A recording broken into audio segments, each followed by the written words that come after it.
Freddy fame, and I've been doing this forever. You know, I help the artists in the city. I got connections all over the place, and we use them to help artists progress. Or Instagram or something they could find you at? Yup, Freddy fame. That's my handle on everything, so you can find me all over the place. I came from Toronto. This is Tory Lanez. You know, he's gonna be a big superstar. And here, take his tape. And he goes, "This is you guys?" He goes, "This is the 6th time someone gave me this tape."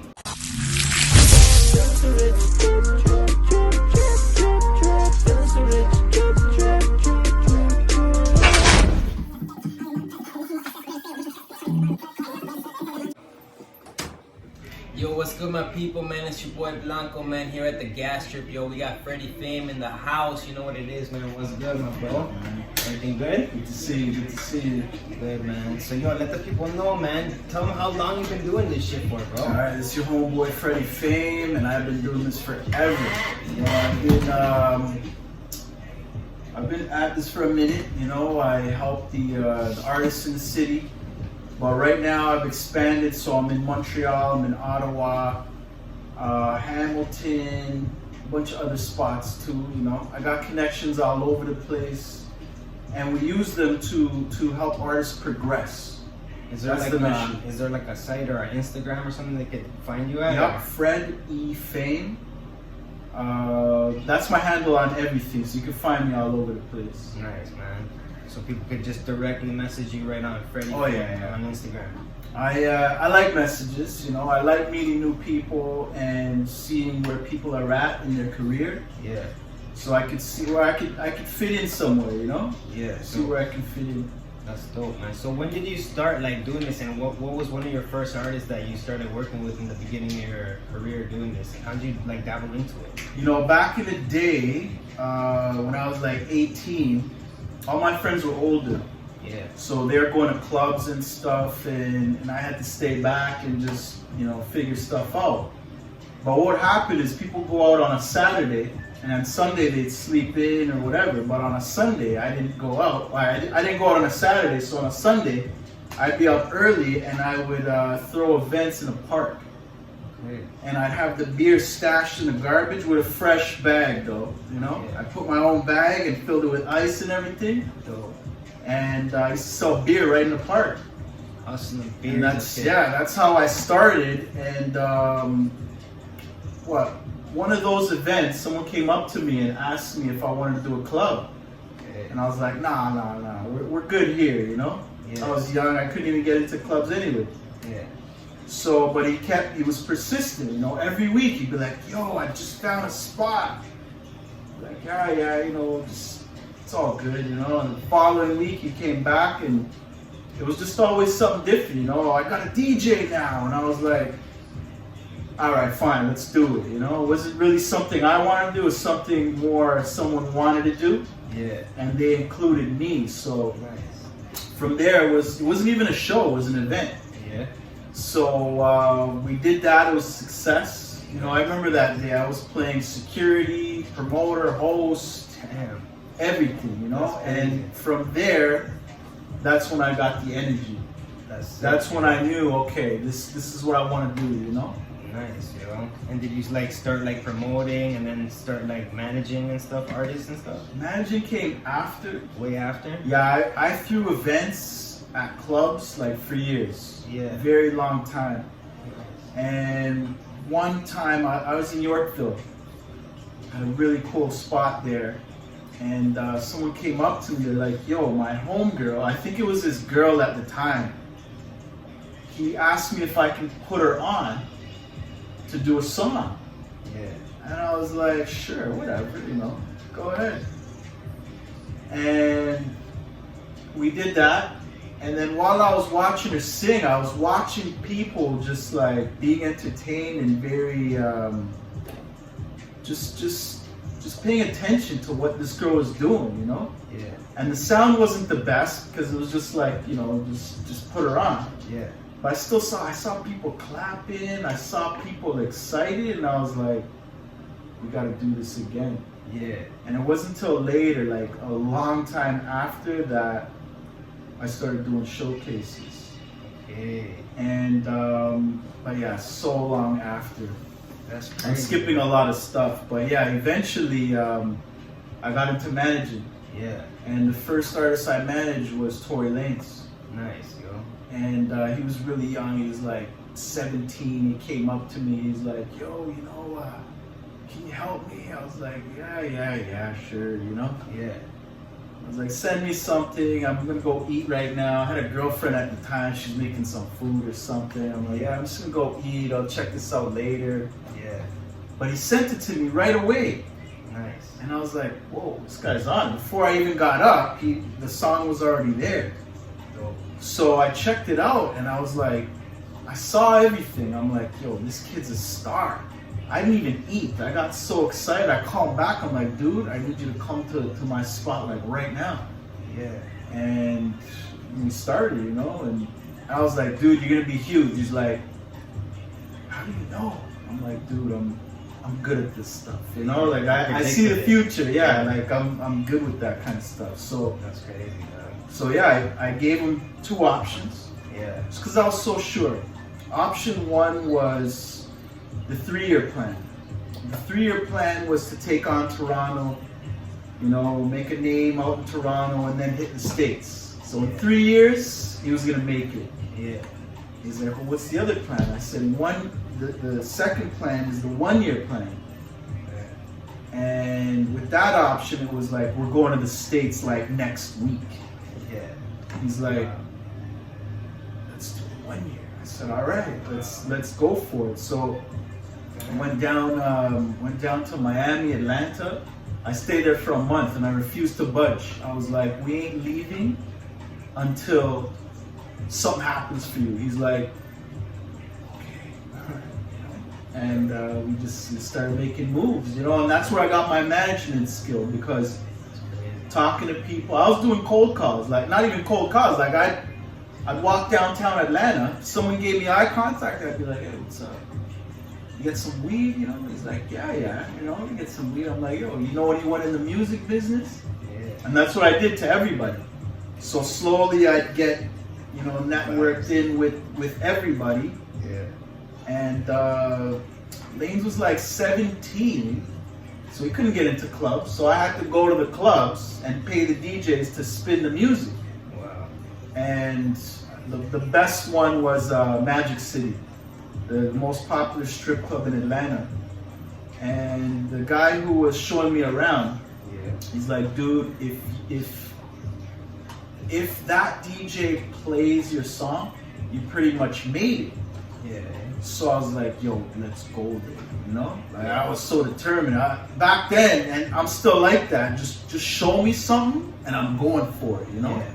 Like it's a tunnel vision thing with me. So remember, I walked in with everybody and I went straight to the DJ booth. I didn't care where everyone else went. You know, I wasn't looking at any of the girls, nothing mattered to. I was just going straight for the DJ. My mission was to get the song played. Yeah. You know what I mean? Like, cause I was paying every day we were there. Hotels, cabs, food, like it wasn't no playtime. It wasn't a vacation. It was like go, go, go. Yeah. So I remember going into this club, went straight to the DJ booth. And as I was walking in, like I had the eye of the tiger. It was like serious tunnel vision.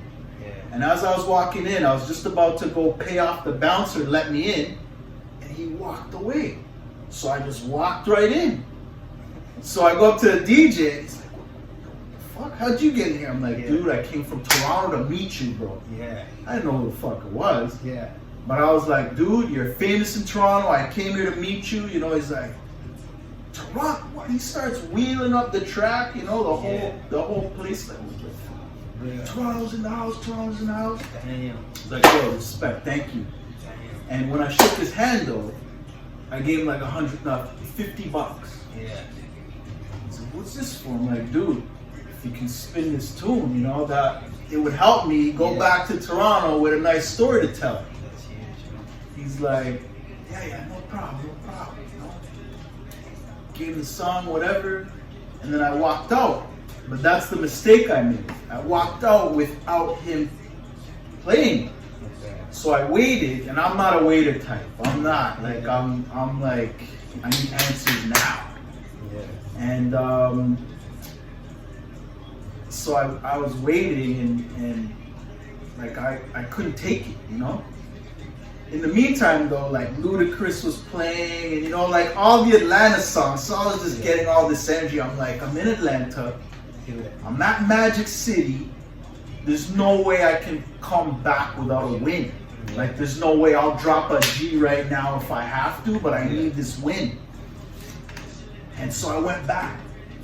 And as I was walking back, the bouncer again, he gets a call and he walks away. So I walk right in again. He's like, what up? I'm like, yo, dude, here's another bill.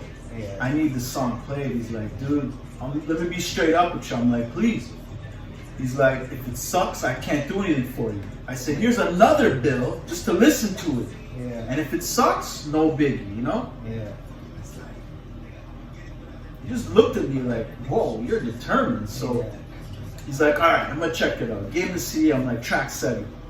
He's doing his thing. He looks at me, he's like that. And I swear, I waited until he played. No, I was not leaving until he played it. Yeah. So he starts playing it. Yeah. I'm like, no one's gonna believe me though. And I had this little, before iPhones and everything, I had this little small mini camera. Yeah. So I started filming the strip club while the song was playing, just because I needed proof, you know? Yeah. Or else it's just a story, and anyone could tell a story. Yeah. So he played it. The dancers were dancing. The money was flying, like pure, like whatever you think of Atlanta strip club. Yeah. That's what it was, but like times 100. It wasn't like 10 girls like Toronto strip clubs. It was like 100 girls, 200 girls there. Damn, bro. So yeah, I made it happen. You know, I felt good, and when I went back to the telly, I'm like, they played it. Yeah. They didn't believe me. They're like, yeah, right, whatever. You're lying. I'm like, whoa. Check it out. You know, they're like, oh, am I gonna make it? I'm like, dude, you heard the guy. He said, well, if you get played in Magic City, you're gonna make it. Yeah. So I made it happen, you know? That's crazy. And what, that guy's like the superstars right now, you know? Yeah, but it took a lot of hard work, and that's where I got my management skills. You know? I don't take no for an answer. If I gotta pay for stuff, I'll pay. Yeah. And now I try to show other people, if you want something, you gotta pay for it. For sure. No one's just gonna do something for you, you know? 100%. Or you can be the guy who waits. 100%. You know, wait for your turn. Do that. I'm not about that. You know, like I'm here to show people that if you want something, you pay for it, and you'll get it. You know, or else you're gonna be waiting for handouts and favors, and who has time for that? Maybe you do, but I'm not on that. I'm not on that boat. You know what I'm saying? For sure. You know. What about like any shows coming up or anything like that right now? I got a whole bunch of shows. So. In Toronto, that's my specialty. I do a lot of things, but shows is like one of the main things I'm known for. Yeah. So as soon as I heard they're gonna lift the rules of COVID or whatever, I went to every one of my connections and I booked it. So I got 5 months worth of shows. Damn, you know. So I'm playing like. How are the shows looking like? Like, tell us about like one of the next shows coming up. Like, how many people are on okay, set perform? So I have March 25th. That's the first show of the year. Yeah. I got more than 50 artists performing that night. Damn. And that's unheard of in Toronto. That's like insane. That's insane. And the way I'm thinking on that is because when I was in Atlanta, I remember telling Lanez, we went into the hood. The cab didn't even want to go into this hood. Yeah. And I'm like, yeah, Lanez, you know, you gotta get to stuff like this early, you know? It's like 9 o'clock or something. The lady who was in charge of the slots was like, yeah, you know, I have 77th position for you. I was like, 77th? I'm like, whoa, you know, that's insane. Yeah. But they line up since 12 p.m. over there. Damn. Because that's all they have, you know, in the hood. That's all you have. Like, try to make it, you know? So you had to wait that long just to get on? No. No? I was like, if I give you some dough, can you get me a better slot? She's like, I like you. You know how this stuff works. I'm like, trust me. Yeah. I ain't waiting for no 76, you know? So when they put you on what? Okay, so the girl, she's like, give me $50. I said, here's $100. Yeah. You know? She's like, okay, I'm gonna get you the best slot because certain people who from the radio or the record labels, they come around this time, so I'm gonna put you right on after they come. I'm like, thank you. Here's another little tip, just because you know you're nice to me, you know. Yeah. So she was on it though. As soon as the main people walked in, she's like, okay, that's that person, you know, like the mayor of the city. His name was Greg Street. Greg Street. Look that guy up. That guy's like the mayor of the city. Yeah. And music-wise though, you know. Yeah. He's like, that's Greg Street. He just walked in, and you're gonna be up in like, 10 minutes. I'm like, yo, thank you so much. Like, don't worry, I got you. Yeah. So lanes went up. Greg Street was there watching, and shortly after he performed, he left the club. Yeah. And I was like, okay, now's my chance. And stuff you do not do in Atlanta, especially in the hood, is follow people to their cars. Yeah. But I'm from Toronto, and over here we do that shit. You know what I'm saying? So follow him to the car, and he turns around. I'm like, yo, Greg Street. You know, he came from Toronto. This is Tory Lanez. You know, he's gonna be a big superstar. Here, take his tape. Yeah. The guy took the tape, and he goes, "This is you guys?" I'm like, "Yeah, man." He goes, "This is the 6th time someone gave me this tape. Wow. So whatever you guys are doing, good work." And I'm like, yes. You know, I felt really good. I felt if that feeling was a trophy, I won that trophy that day. You know, like it was a good feeling. So he's like, come by the station, bring some radio mix, and we're doing this. And that, yeah, man. But yeah, anyway, I learned how to do all those acts and stuff by seeing what I saw in Atlanta. So now we're doing 50 acts, you know, March 25th at Class Resto Lounge. And then I got April 9th. What city is that in? Toronto, like North York. Yeah, North York. It's a really cool spot. I'm going to be doing my birthday party on April 5th. And I don't really do birthday parties. I'm not that birthday type of dude. But since we're on the shows and everything, I'm like, yo, let's do it, you know? That's big, yo. So I got April 5th, April 9th, and then I got all kinds. I'm not going to tell any more dates. Let's focus on these for now. That's crazy. All right, man. Well, yo, do you have any shout-outs for anybody, yo? Yeah, I got shout-outs for the whole city, you know, everyone who's doing their thing. All the DJs, all the graphic designers, all the video makers, all the studio guys. You know what I'm saying? Like, shout out to you guys, because without you guys, we don't have an industry here. And I'm just here to give everybody a boost. You know what I'm saying? That's big, yo. You already know what it is, man. It's the gas strip, yo. Freddy Fame in the cut. We're gonna leave the link below. Make sure you like, comment, subscribe, all that, yo. And go check him out on Instagram and all his networks, all right, yo? You already know what it is, yo. Bless up.